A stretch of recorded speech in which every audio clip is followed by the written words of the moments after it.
ಕೂಡಿಸಿದರೆ 5 ಆಯಿತು. 5, 6, 7, 8.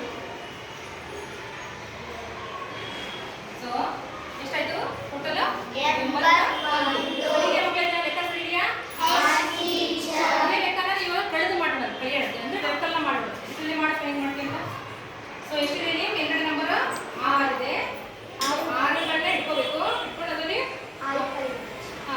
5ನ್ನ ಕಳಿಬೇಕು. 1, 2, 3, 4, 5 ಕಳೆದರೆ 1 ಉಳಿತು. ಓಕೆ, ಇಲ್ಲಿ 6 ಒಳಗೆ 5 ಹೋದ್ರೆ 1. ಹಂಗೆ 4ರಲ್ಲಿ